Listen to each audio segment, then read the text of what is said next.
네, 이 시간 제일 중요한 거 나갑니다.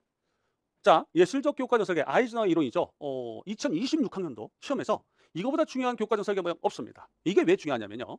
아이즈너가 이 예술적 교과서 설계를 만들어낼 때 이 배경을 먼저 이해를 하셔야 됩니다. 어떤 배경이냐면 등장 배경이 두 가지가 있어요. 하나는 행동적 교육 목표. 이게 1950년, 49년부터 등장했죠. 그다음에 학문 중심 교육 과정. 이게 1960년대예요. 그러니까 60년대 타일러 행동적 교육 목표는 이제 일파만파 전 세계적으로 미국뿐만 아니라 한국에도 영향을 미쳤고 많이 영향을 미쳤어요. 그다음에 학문 중심도 마찬가지예요. 그런데 이 두 개가 무엇을 문제로 삼느냐면 무엇이 문제냐면 행동적 목표는 결국은 창의력 신장이 어려워요. 왜냐하면 사전에 설정된 획일적인 어떤 목표를 달성해야 돼. 고정된 목표를.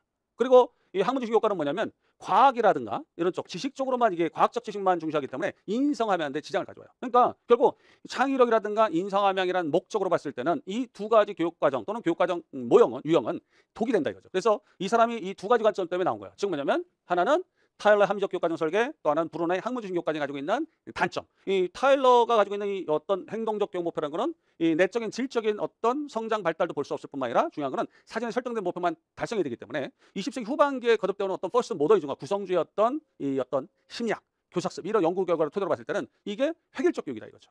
획일적. 사전에 설정된 것만 도달해야 된다. 그러면 우리가 애들이 우리가 상상하지 못했던 걸 행동했을 때는 그걸 용납하지 않는다는 얘기죠. 교육이. 그런 부분이 문제가 되는 거예요. 그다음에 학문중심 교육과정의 최대의 단점이 뭐냐면 인성, 도덕성 함양에 대한 부분을 등한시한다. 그럼 목표나 내용에서도 마찬가지예요. 그래서 이 두 가지가 목적이 됩니다. 목적이 돼요. 그래서 이 부분이 아이디어예요. 아이디어예요. 그리고 우리가 특징으로 보면 영어 교육과정 중시한다. 왜? 그건 아이즈너가 얘기했으니까. 그다음에 교육과정 개발자는 교사다. 근데 이 교사라는 사람도 뭐야? 아니 타박것도 기납적 교육과정 설계에서 교사가 교육과정에 참여하거든요. 설계. 그런데 여기서는 교육과정 개발자가 교사라는 거야. 그러니까 타박거는 교육과정 개발 전면에 교사가 나서는 게 아니라 시험적 단원만 생산하고 검증하는 데 보통 자기가 역할을 할 뿐 교육과정 전체 설계는 따로 교육과정 개발자가 따로 해요. 그러나 아이즈너 거는 달라요. 아이즈너 거는 교사가 참여해요. 그래서 이 아이즈너 거에 대한 중요한 얘기들 이 얘기들이 이제 앞으로 펼쳐지는데 이 부분이 시험에 나올 가능성이 굉장히 높다. 목표부터 이제 각각의 특징을 명확히 보셔야 됩니다. 자, 일단 밑에 보시면 특징.